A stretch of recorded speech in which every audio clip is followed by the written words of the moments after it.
What's your name? My name is Cardi Cornish. And you a legend? I'm a legend. You're a legend here in Baltimore City. Where we at right now? We live in the 17, Pennsylvania Avenue. The legendary Pennsylvania Avenue. Man, the last time I saw you here, you were doing something just across the street here. What were you doing? Oh yeah, I had some food left over from an event. We brung it out. We fed a couple of people, man. Why you do that? Nice soul food.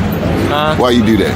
Man, the love that God has shown me in Christ, man, it overflows. That's how it overflows. Yes, sir. We got more than we can use. Already was high within San Antonio Winchester community, but the age group is getting younger.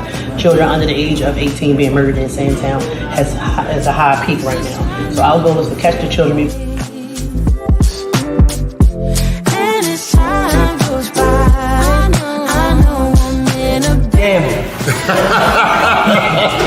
You're going hard, man. You're going hard on that man today. So what do you think, Mr. Mayor? You got manufacturing right here, helping our young people despite all of the challenges in the city of Baltimore, right here on North Avenue. No, it's really about the growth. Just knowing where, being there when they were down in Port Covington and seeing how far it's grown. Like you said earlier, like getting the sorbet, you know, where we got the sorbet at the beginning, but now being able to, when I'm at Canada Yards, get it, or anytime I'm down at Harbor Place to get it, and folks to not even know, but they gonna know now that like this is coming from young people in West Baltimore, right there in West Baltimore on North Avenue, where they think nothing great comes from, but they can see it in what the young people do.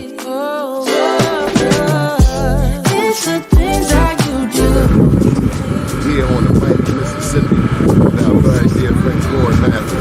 A beautiful town, just leaving Algiers, which is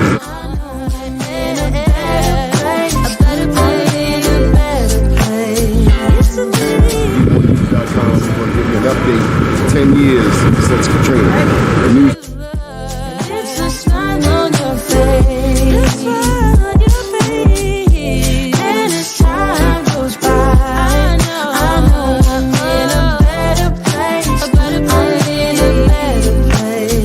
All right, y'all, this is what I came to New York for. Besides the Black Wall Street Awards, we're going in here and get some of this real good jerk chicken.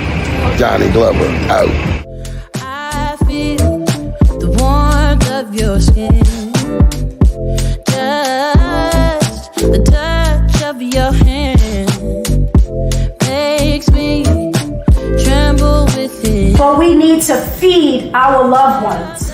DOTS needs to rescind this package policy program so that our loved ones are able to eat every day in that filthy facility that we have some stars in the building. First name's Doni, last name's Glover, in it to win it for the long haul, baby. Let me tell you, today we get to talk about my favorite topic of all, Black Wall Street. And for those who don't know, there's the book. I Am Black Wall Street. Came out in 2021. I look at the history of the Black Wall Streets around the country. But without further ado, we're going to bring to the stage a young lady who's all about living Black Wall Street.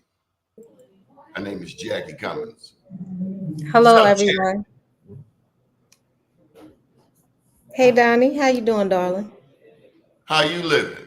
I'm living in the moment, and I'm living for tomorrow. Sounds good. How you been? I've been great. Doing a lot of, getting ready, revved up for this, our 9th Black Wall Street Expo, September the 28th. Just opened the chill spot on 25th Street, doing some amazing things. Our youth and our nonprofit organization run the chill spot, so we're doing pretty good. What is Black Wall Street? Black Wall Street is a combination of local businesses, not just local businesses, but businesses come from the DMV, and they participate and in a collaborative marketplace where we have food and festivities, we have giveaways, we network, we build on each other, we provide support, community connections. We have a great time at this event. Tell me more. Well, we used to call it something else. We used to call it the Charles Village Business Walk. But when I realized that only Black businesses were participating, I reached out to Sherry Gamble Smith, the late Sherry Gamble Smith. She was the president of the Chamber of Commerce in Tulsa, Oklahoma. And I asked her permission to use the Black Wall Street name because though there are Black Wall Street movements all around the world, I wanted to connect to Tulsa, Oklahoma's Black Wall Street. So Sherry and I became friends and talked on a regular basis and planned to visit each other until she was unfortunately murdered.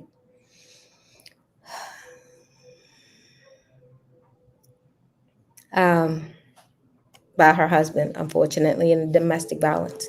But Black Wall Street is just a collaboration of businesses that come together and support one another, providing businesses, services, and merchandise to the community that we live in and the community abroad. We work collaboratively. We believe that keeping our money in our community is very important, that we have everything we need in our community. And if we don't have what we need to learn how to get it. We need to learn how to make it. Need to learn how to provide services and merchandise in our community as best we can. But it's not always easy because the opportunities that are given to some aren't always given to us. How do you think we're doing in Black America? Not well. I think we You could be know, doing better. I think we could be doing better, but unfortunately, a lot of the opportunities that are given to others aren't given to us, where we have to still fight and struggle much more. it's deeper than that, though, isn't it? Absolutely. It's not that not just that opportunities aren't always given to us. We are actually attacked. It's not only that we are attacked, it's that we have been attacked for so long that sometimes we don't even feel like we can lift ourselves. And we don't even have the faith in ourselves, and we fight each other. And it shouldn't be like that. I don't know if we don't have the faith in ourselves, but we're constantly under attack. We're constantly playing defense. We do, but we're also defending ourselves against each other.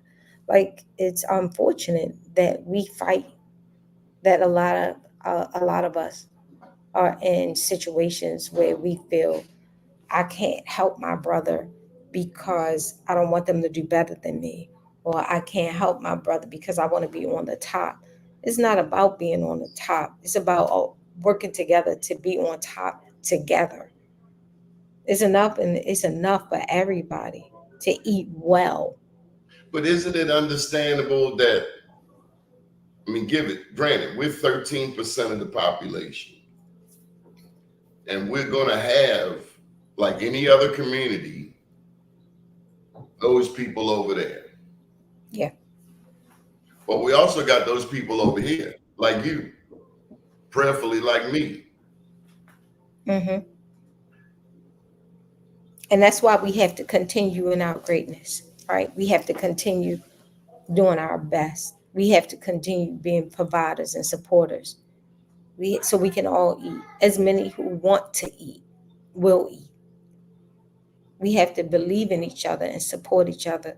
We have to believe in ourselves when things aren't as smooth or easy. Lord knows there's been some rough roads, but we just still got to keep pushing. And it's not hard. It's not easy. It's I not think easy. we've done phenomenally well as a people, despite the challenges. I mean, since our very first interaction with the European on these shores, it's been conflict. Absolutely. I agree. And it's not uncommon for some of our own who are over there to be a part of the problem, where others use them to stymie our growth. I mean, We have more black elected officials percentage-wise here in Baltimore, here in the state of Maryland, than they have anywhere in the country. But yet, a lot of our politicians get in office, and either they don't know, or they don't want to know, or they don't choose to learn how to use their platform to lift up the people. Like Marion Barry. Marion Barry was just a genius in helping us help each other. He helped make black millionaires. You know, you look around the state of Maryland, you have Senator so-and-so and delegate so-and-so and council person so-and-so. And it's like, come on, cuz, how many people have you really helped? So on that note, we're gonna do something a little different today. We're gonna talk about some people who do make a difference. So I'm gonna start it off like Senator Antonio Hayes.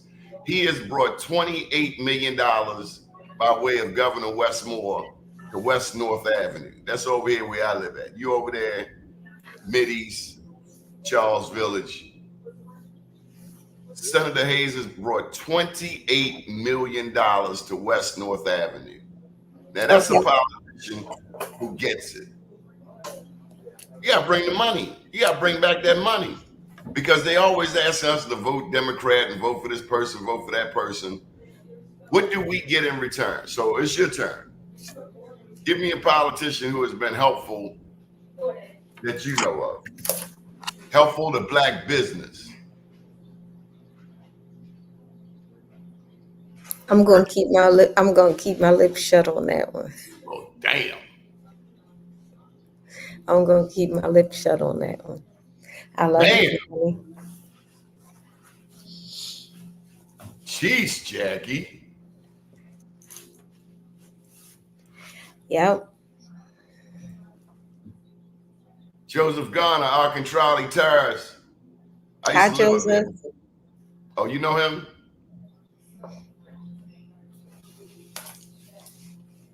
You know him? Ask me another question. Well, damn, I mean. I see him on the chat, so I'm just saying hi. Okay, now I'm just saying elected official wise. I mean, Brandon, Mayor Scott, he did name 25th Street Black Wall Street.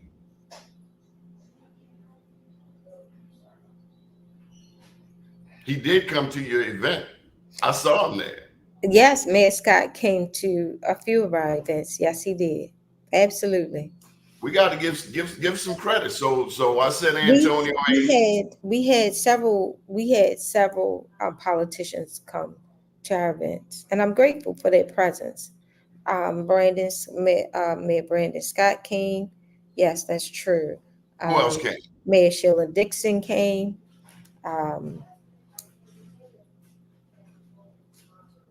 Councilman Stokes came. Well, that's good because Robert get beat up sometimes. Matter of fact, they voted him out.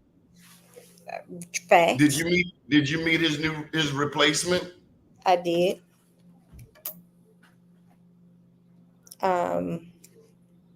See, a part of it too, Jacqui, is we have to teach our politicians. We have to teach them. You being an entrepreneur, tell me about your life as an entrepreneur. Plus, you work a 9 to 5. I'm in my 9 to 5 right now.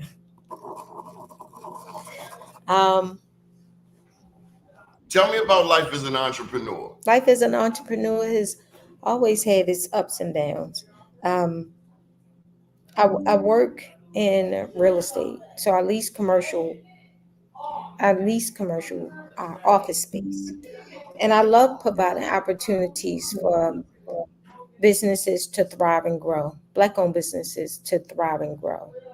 Some of my tenants I've had for over 10 years. Some of my tenants have been the only tenants since I purchased the building who occupied that office. Thank you. Some of my tenants have started selling clothes out of their trunk and now have have space in my business and have been in my properties for almost 5 years. I started selling clothes out of their trunk of their car, doing lashes in their dining room. So some of our tenants have felonies. Some of my tenants are recovering addicts. I don't judge them by their past. Some of my tenants have horrible credit. I don't judge them by their past. I judge them for who they are and what they've learned. And when they come to me with their stories, but I see their persistence and their resilience and their determination, I'm up for giving them a chance to grow and to thrive. And honest to goodness, they have been some of my absolute best, most loyal and supportive tenants, period. I don't even like to call them tenants. And I don't like the word landlord. We're a family. You're the landlord. So We're a look, whole Joseph wants to family. know if you sell commercial property. No, I don't sell commercial property. I lease commercial office space. So, did you see what we put on bemorenews.com about your businesses? Yes, sir. So let's list some of them. We got a nice photo on the front page of bemorenews.com. First priority cleaning, Now 25th some of Street our tag. some of our companies that were on here are no longer on here. They've moved. One of Oh, them tell me moved out so I of can get them off town. the list. Some of them changed. So let me give you the business that are currently in there, and this is only some of them, because some Well, of the let's go. offices. Go ahead. Okay, first priority cleaning. Are they there? Absolutely. 25th Street tag and title. BWS tag and title. BWS. Folks, we got some live updating of bemorenews.com right here on the Donnie Glover Show. Art X Aaliyah. Absolutely. Baser Demore. Yes. Blush Pro Beauty. No. Calm. Hold up. What is that? Calm Body Daily. No. No. Dear Body. Yes. Executive Suites at Notre Maison. Absolutely. Hair Personalities. Yes. Huey Brand. Yes. Republic of Great Men. I got one of their sweatsuits. Absolutely. They my babies. Notre Maison Connects, of course, and Princess Akima Holistic Healthcare. No, she was awesome. She moved out of town. Okay. Those are some of the business owners that are on the photograph. There's some of the business owners that are on the photograph, but we also have Dear Body. I don't know if you said that one. I think you said Dear Body. I Dear did say Body. Dear Body. We have a must see. Hold on. So additionally, folks, we're doing some live updates on bemorenews.com right here online as we speak. This is real time. Additionally, other businesses include A Must See, and that's SI. SI. Yes, A Must SI. A Must SI. Okay. Easy Go Lab. Easy Go Lab. LAB is in boy. Yes.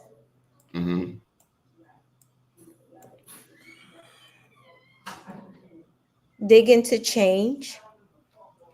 Dig into change. That's Marie. That's our Marie. Okay. What's up, Marie? Shout out to you, Marie Diggins. That's right. That's our Marie. We have moving forward.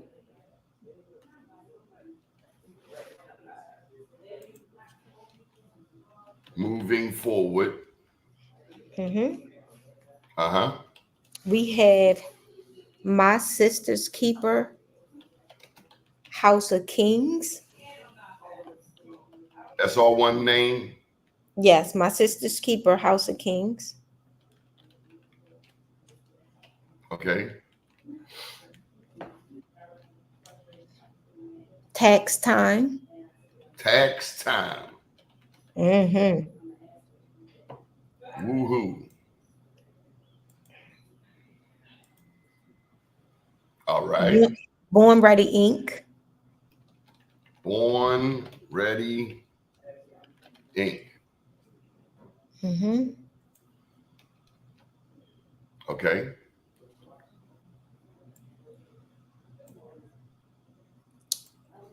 The Chill Spot. That's the last one. Mm-mm. Okay. We have 2 incoming in November. And that would be Aaron's, AARIN, apostrophe S. In November. Yes. So in November, new businesses will include, what's the name again? Aaron's, AARINS, apostrophe S. Uh-huh. And Freddie Estelle. Freddie Estelle, Estelle. Yes. Okay. Is that it? Yes. All right. So we're going to have this up in about 30 seconds. In November, new businesses will include Aaron's and Freddie Estelle. Yes. Okay. Well, it's live on bemorenews.com, the news before the news, where we uncover the truth. All right. Special hello from Rico Crawley. Rico Crawley is probably, he and Michael Randolph are 2 of our top visitors to this show. Big supporters. Of course, he put his greeting there. He says, support Black business. Good morning, everyone. Peace and blessings from God's giving hands. Thank you, Rico Crawley, for all of your support. Can't buy that kind of support. Okay, here comes Joseph again. Are you bidding? No, Joseph. No. Hey, Joseph, you need, Jacqui, let's put your contact information because, you know, these are conversations we don't need to be having online.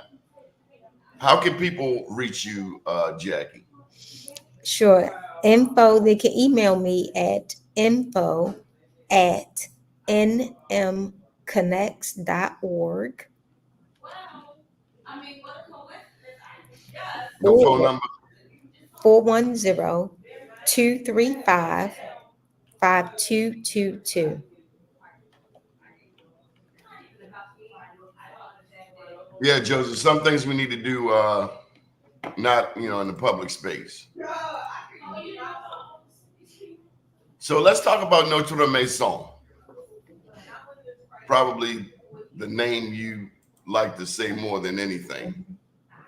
Because you just take on that whole parlez-vous français, je ne sais pas, vous travaillez, nous regardons la télévision. You know, you just take on that whole French thing. Release one of them twos off of that 5222. Oh, my bad.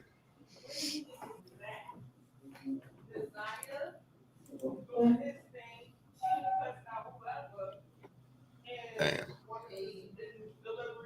Gotta do it again. My daddy say they don't remember how fast you did it. They remember how well you did it. All right, there we go. There you go. 235-5222. Okay, Joseph.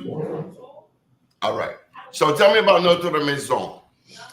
Notre Maison started. Notre Maison is French for our house. So we created an opportunity for people to just come together. I started Notre Maison 2002 when I first divorced after 13 years, and I wanted to be able to provide an opportunity for people to come and feel comfortable if they didn't want to go to a bar or a club. My daughters were in elementary school at the time, and I wanted to meet nice people, but not go to a club or a bar. So I started Notre Maison Tea House. And we did open mic and poetry for 14 years, did chat night, did book signings, did I different. commend anybody who do something more, for longer than a year. Because 14 years, that's equity. That's sweat equity hours. Absolutely. And poetry don't pay a whole lot of money. Yeah, no. It was for love for sure. And it was convenient because I lived upstairs in an apartment that I created. And we lived there for 5 years. Doing the I don't want to be a starving artist. So I kept my day job with the school system.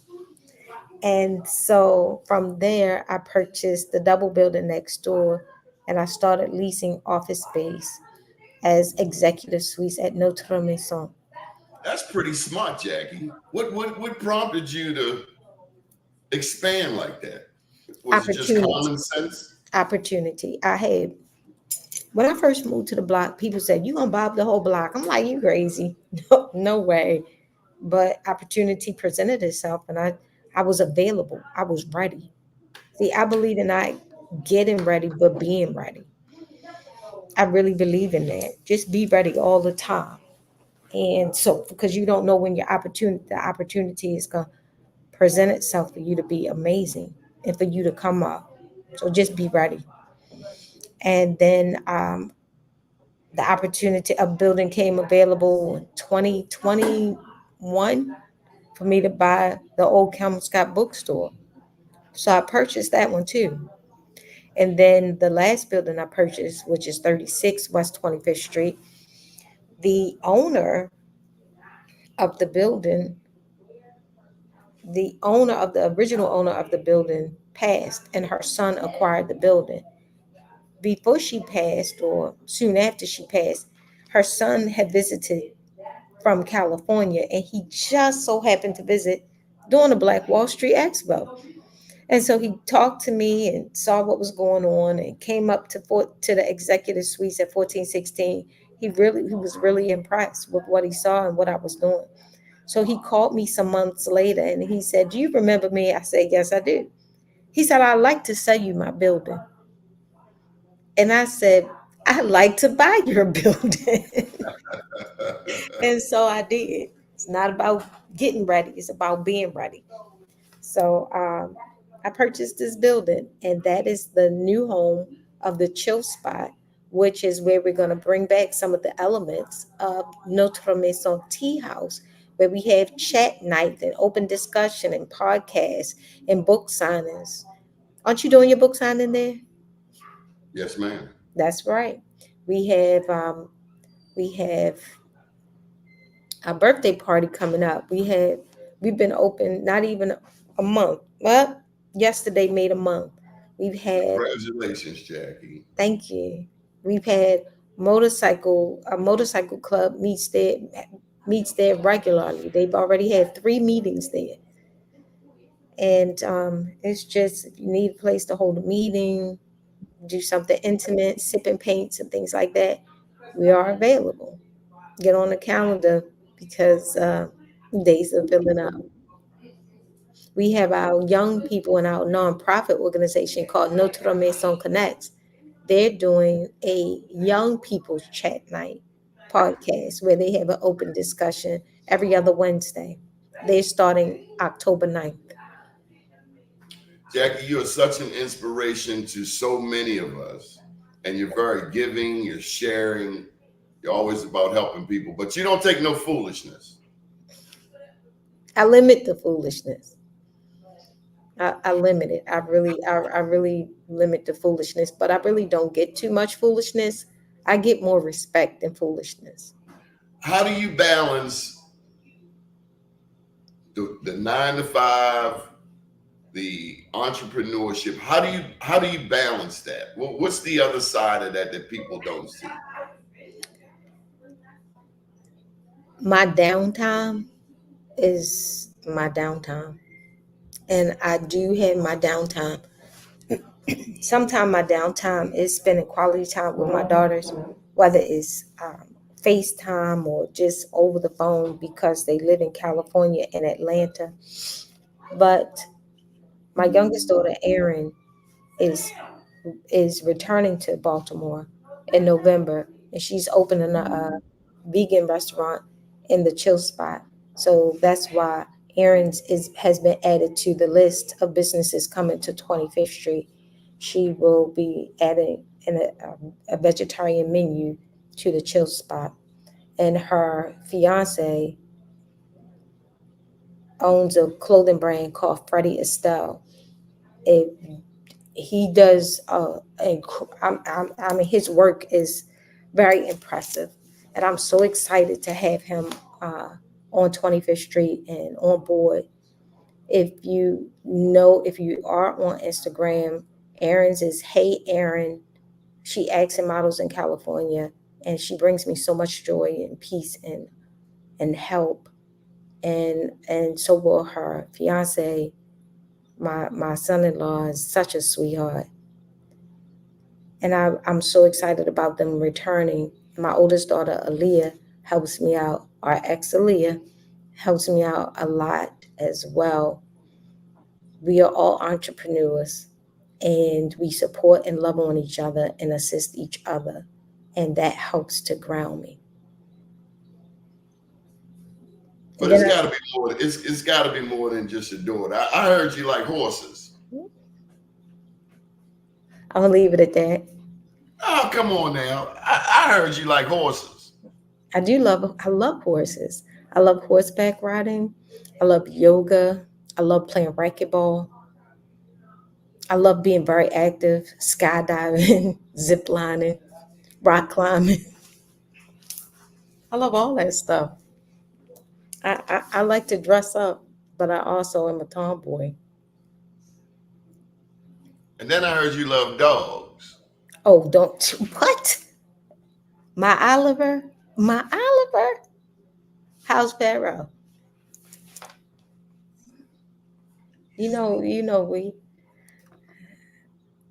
Oh, there's Pharaoh. Okay. Well, my house is about to be full because he's asleep. Okay. My youngest daughter has 2 Dalmatians, and my oldest daughter has a Chihuahua, a Pomchi, which is Oliver and a Chihuahua mixed, and a cat, a Siamese cat, who thinks he's a dog. Tell me about dog lovers. Oh, I love dogs, so if there's a dog, there's some love, unconditional love. I agree. Okay, so who are some of your strategic partners that you can share? GBMC, Gilchrist. I'm currently working with Pepsi for the Black Wall Street Expo. Let me tell you, I've had the extraordinary opportunity to visit the Ivy Hotel and sit and have a conversation, not just myself, but my students in the Greater Youth Initiative sat in the Ivy Hotel and had a conversation, an extensive conversation with Mr. and Mrs. Brown. And that was so refreshing and so rewarding. It was just, I can't even explain. They really talked about. And for those who don't know, Eddie Brown is Brown Capital Management. He manages $5 billion, probably the largest Black investor brokerage firm here in the state of Maryland, and one of the largest in the country. He's put up money for Micah and a number of other entities, not just here in Baltimore, but probably across the country. Eddie and Sylvia Brown. Matter of fact, you go down to North and Mount Royal, if I'm not mistaken, he paid for that building there, or is it the glass building further down the street? $6 million. Yeah. Black man. Well, tell me something you learned from Eddie and Sylvia Brown. Not ready, get ready. Not to be ready, not get ready, but also, you know, how they talked about growing up and the struggles and the challenges, but overcoming them to be, once they met, and to be great and to stay loyal and to stay focused and not give up on yourself. One thing I learned from Eddie Brown was, if you want the best people on your team, first of all, you want the best people around on your team. You want the best personnel you can get. But the lesson that I learned from him was, you gotta pay them. You gotta pay them, and not just pay them, you have to pay them the best compensation package in the region. That's what I learned from him. You got to pay top dollar. You want the best, you gotta pay the best. Absolutely. You know, a lot of times, that's my challenge with a lot of these elected officials. They want this, but they want to pay this. They want this, but they want to pay this. Now, when the white boy come along, they pay them this, but they want to pay their own this. I ain't with that. Democrat, Republican, black, white, I ain't with it. You gonna pay me, you gonna pay me top dollar. Otherwise, I'm staying out. Huh? I said Aretha Franklin. What? She wasn't performing unless she got paid first. She did not play. She know people, and it's a people thing. Yeah. I think of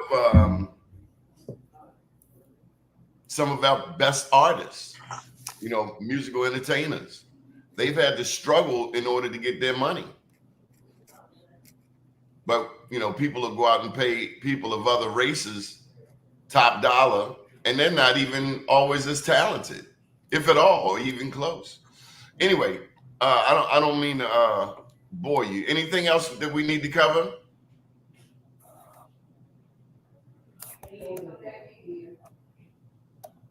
Miss Jacqui? Yes, I didn't hear you. I'm sorry. Okay. That's right, you multitasking. Yes, I'm sorry. Okay. So anything else you want to share? Let's go over the details of the Black Wall Street Expo.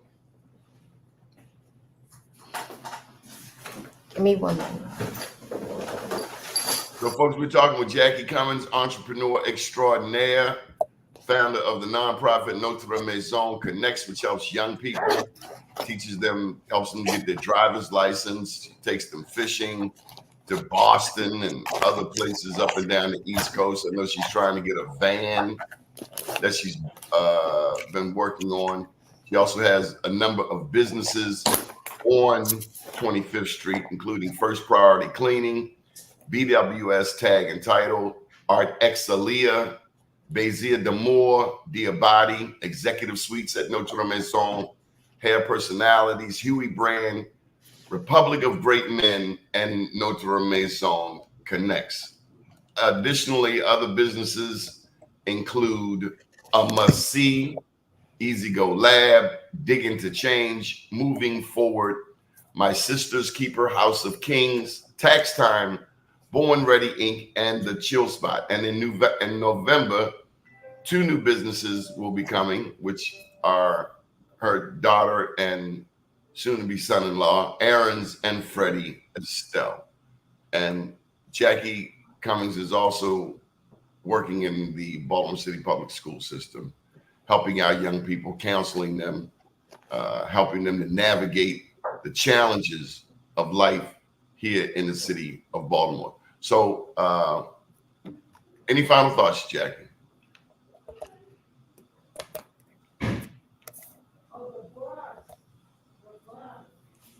I'm sorry, say that again. Any final thoughts? I'm multitasking, sort of kind of taking an early lunch break. There's some fly glasses you got on there, Jacqui. Can you hear me? I can hear you, yes. Can you hear me? Yes, yes. Can you hear me? Can you hear me? Yes. Sorry. Okay, well, we're going to let you go. Did you have any final thoughts? I'd like to invite everyone out to the Black Wall Street Expo, September 28th from 12 to 6 p.m. Come out for food and fun and festivities. If you are interested in participating and you have a business, you can register online at nmconnects.org. Okay. Well, thank you for joining us, Jacqui. You're welcome. So I want to share some history with you. Again, this book, I Am Black Wall Street, I go into the history of Black Wall Street, not just the one in Tulsa. Work with me here. There we go. So let me give you a little bit of history. The first black people to make it to Oklahoma, to Tulsa, Oklahoma, went out there in 1843 under the leadership of Chief John Horse. Now, Chief John Horse came out of Florida, and he was a soldier in the Second Seminole War. There were 3 Seminole Wars. He fought in the second one. He and other blacks, because many people don't know, Florida was owned by Spain until 1831. Florida was owned by Spain until 1831. This means, or this meant, that if you were enslaved in Georgia, South Carolina, Louisiana, wherever, and you could make it to Florida, you could get your freedom. Did you know that? Up until 1831, if you escaped down deep down south and you were able to get to Florida, as long as you were willing to convert to Catholicism and fight for the Spanish crown, you could get your freedom. They don't tell us this stuff in school. She's in school right now. They don't teach this stuff in school. As a matter of fact, some of the history I learned, my teachers didn't know. So anyway, there were 3 Seminole Wars. The Seminole, and let me tell you what a Seminole is. That is not a specific tribe. The Seminoles, it comes from the word Cimarrones, which means wild ones. And what it really means is indigenous peoples who were fleeing the European invasion, because back then the Europeans were coming in and they wanted to take over. Remember, they took over the East Coast first, the 13 original colonies. Florida was not one of the original colonies. And so in this Second Seminole War, Chief John Horse, he was black, but he also had indigenous roots as well. And unbeknownst to a lot of us, or it seemingly goes over our head, there were already black people in America before the slave ship. All you got to do is look at Lerone Bennett Jr.'s Before the Mayflower, or Dr. Ivan Van Sertima. They came before Columbus. Many black authors have written about the blacks who were in North America long before slavery, 15th, 16th century slavery. Unbeknownst to many of us, the Spanish and the Portuguese were doing business, slave business in South America 100 years before the British were doing slave business in North America. But thousands of years ago, blacks had already been to these Americas, evidenced by the 450 mound pyramids that are found across the country, evidenced by Kincaid's Cave out in the Grand Canyon, where they have found Egyptian artifacts, evidenced by the Olmec heads, which are found in Mexico, some 2,500 years old. How many of us, for example, know that the oldest bones found in the Americas, North America and South America, the oldest bones found in the Americas are that of Luzia in Brazil. Luzia, L-U-Z-I-A, L-U-Z-I-A. Just Google Luzia, L-U-Z-I-A, and Brazil. And you will see what scientists, they took her DNA from the bones and reconstructed what they thought she looked like. And she was essentially a full-foreheaded black woman who looks much like, head shaped like Rihanna's. Now, I'll tell you this. Most recently, this year, these scientists have narrowed the nose and narrowed the forehead of what they think the prototype is. And I think it prompts the need for more blacks to work in the field of DNA,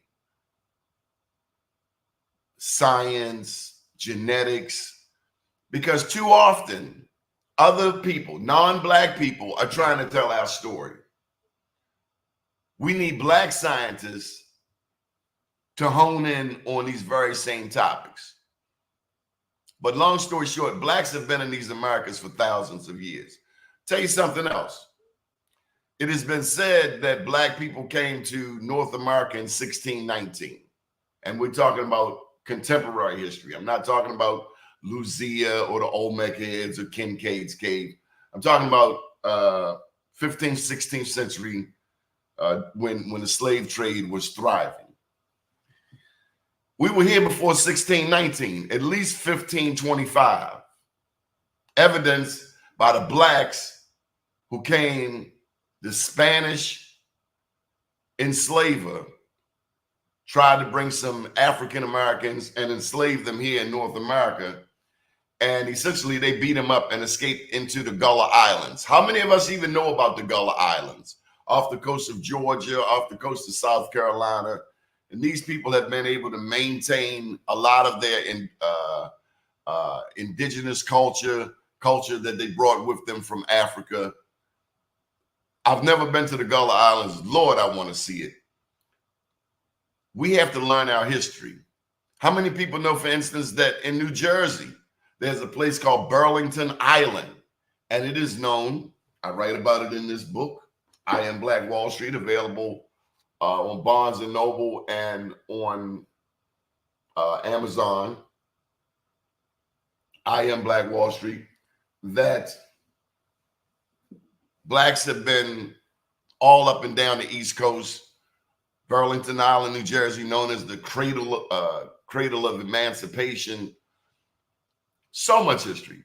So anyway, Chief John Horse, he fights his way out of Florida. They fight their way to a truce. Now, the Indians down there, the indigenous people, they never stopped fighting. Their backs were all the way to the wall in the Florida Everglades, all the way to the wall. And they are called the Unconquered. But they got a little mad at Chief John Horse because he fought to a truce.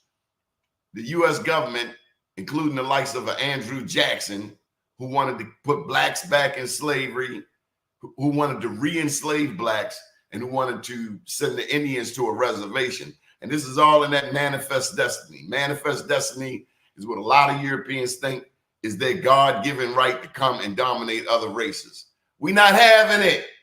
Anyway, a lot of the indigenous Americans fighting alongside Chief John Horse and his black soldiers, they got mad at Chief John Horse for fighting to a truce. Chief John Horse is probably the greatest black hero ever, next to Harriet Tubman.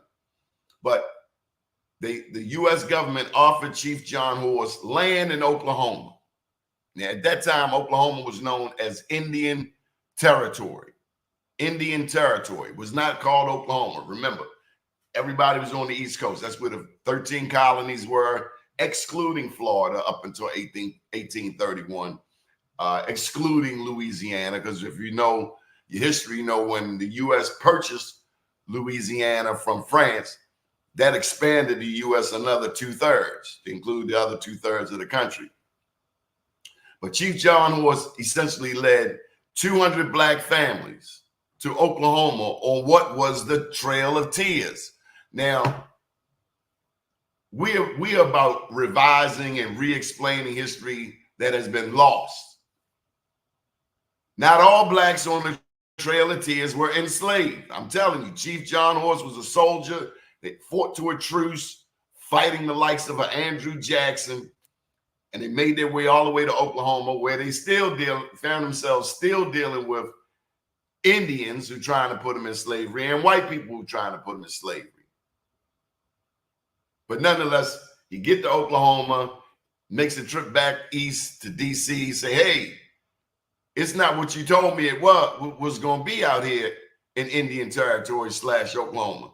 They trying to enslave my people. You know, we fighting just as hard as when we were in Florida. Chief John Horse goes back to Oklahoma and then leads those 200 black families through Texas, building black towns along the way. For those who don't know, East Texas alone had over 500 black towns. I write about it in this book, I Am Black Wall Street. They had over 500 black towns in East Texas alone. But we don't learn this history. They paint this picture like black people were like, yes, the boss, yes, the boss. Come on, man. Learn your history. Our people were strong. Our people were fighters. Our people were gladiators. They did not tolerate slavery. And not just in these Americas. I write about the fight that went on in Venezuela, the fight that went on in Panama, the fight that went on in Jamaica, the fight that went on in Haiti, the only successful slave insurrection in the Western Hemisphere. And that's why anything you hear about Haiti today will be negative, because mainstream media, they do not want you to know that the people in Haiti are the strongest black people in the Western Hemisphere. And yeah, I said it. All you hear about Haiti is something negative. Everything you hear about Haiti is something negative. But I'm here to tell you that Haitians got to be the strongest black people in the Americas, because they successfully kicked the European in the hind parts out of Haiti, no matter what you hear. So when I hear about a Hillary Clinton going down to Haiti and running some type of nonprofit scam, I'm not thrilled. We got to start using our thinking caps. Remember that back in elementary school? Put on your thinking caps, boys and girls. Nothing you hear about Haiti will be good ever in your lifetime. Why? Because Haiti kicked Napoleon in the hind parts. Smashed him. Anyway, Chief John Horse goes through Texas to Mexico. This is the most phenomenal story you never heard. Chief John Horse. Look him up. Don't take my word for it. You should get my book. It's only $20. But look him up. Chief John Horse. They called him Gopher John. He had a bunch of nicknames. Smart. They'll paint a picture like our people weren't smart. Let me tell you something else. In this book, I Am Black Wall Street, I write about Juan Garrido, Garrido. Look him up. Don't take my word for it. Juan Garrido. He was a Spanish conquistador, one of the first blacks to make it to the Americas during the era of slavery. Not all blacks were enslaved. Not all whites were free. There were whites who were enslaved too. And if you for whatever reason think it's not possible, come to Santan and look and see what I see. You see people who are descendants, white people who got to be descendants of slavery, because they had a 400-year head start, but they down here panhandling in my neighborhood. And my neighborhood is one of the most socially, economically challenged neighborhoods, communities in the state of Maryland. So when mainstream media paints the picture that blacks are lazy, blacks are on welfare, that's not true. Black people are some of the hardest working people out here. Do we have people who are challenged? Sure. That's why Harriet Tubman carried that Colt 45 for those weak people. But we also had strong people like a Harriet Tubman, Araminta Ross. We had people like Ida B. Wells, who talked about lynching. We had people like in my profession, journalism, like Ethel Payne, the first lady of the Black press. And their DNA is in many of us today. Again, not all Black people were doing the sambo, the step and fetch it, shuffling feet.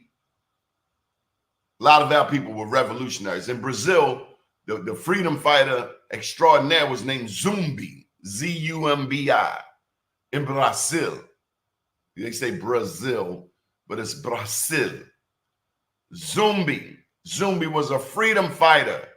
He was beheaded. That's how bad he was. In Jamaica, they had Nani, the Maroon Queen, my favorite story from the Caribbean. Legend has it, the British soldiers come to her and shoot the bullets, and she flip her backside around, and the bullets ricochet back and knock them down. Jamaica. As a matter of fact, during the Haitian Revolution, there was a Jamaican who was a part of the Haitian Revolution named Dookie. We got to learn our history. We have to realize that just because our brothers might speak patois or they speak Spanish, that's still your brother. They went through the same struggle, the same fight against the same enemy.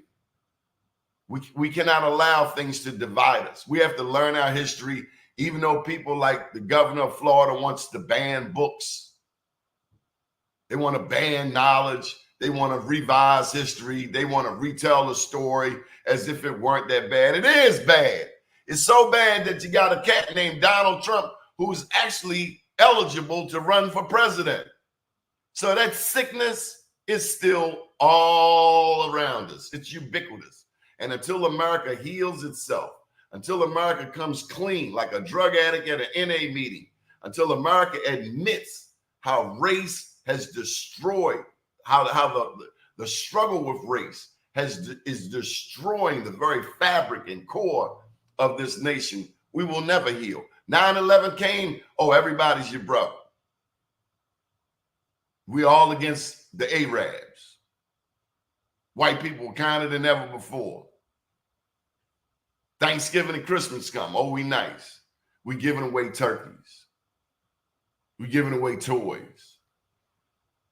Yet you have, when Barack Obama came into office right after George Bush, you had corporate CEOs getting $1 million parachutes, multi-million-dollar parachutes, billion-dollar parachutes. The average person out here is struggling, but these CEOs are taking home incredible salaries. We got to get back to some common sense. Anyway, Chief John Horse, he goes from Oklahoma through Texas, building Black towns along the way. And there were hundreds of Black towns across America, even in New York City. He goes through Texas and he lands in Mexico, where he and his soldiers become the border patrol for Mexico. And by the way, Mexico did have a Black president. Look it up. Mexico had a Black president. Mexico, did you know that? Back in the day, Mexico, home of Canelo Alvarez, boxeo, had a Black president. Black people were prominent. Black people were explorers. The founder of Chicago, a Black man, Du Sablé. The founder of Chicago, the man who discovered Chicago, Chi-Town, Chi, a Black man, Du Sablé. Did you know? First man to reach the North Pole, a Black man. Did you know? We're on a roll today. Damn, ran out of time. Matthew Alexander Henson. And if it weren't for Herbert Frisbee, he wouldn't have gotten credit. White America wanted to give the credit to Admiral Perry. And this is no slight on the good white people out there. This is just to clarify some facts that too many of us don't know about our own history. Reading is fundamental. Open up a book. We all on social media. We need to get on our history. My name's Doni, last name's Glover. We'll be back today at 12 noon. We'll be talking with Rhonda Watis at 12 noon on the New Life Recovery Show. Thank you to Ven McCormick and those people who make that show happen. This show airs Monday through Friday from 9 to 10 a.m., the Emmy-nominated Donnie Glover Show. So we've talked about I Am Black Wall Street, available on Barnes & Noble. My first book, Unapologetically Black. Well, I got to really work on my lighting here.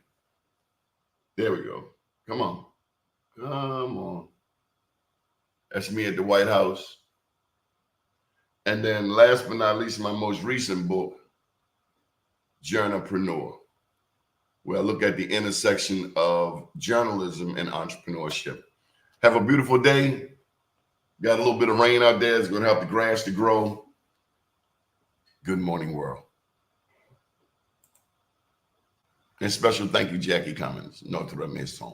25th Street, Black Wall Street Expo coming up.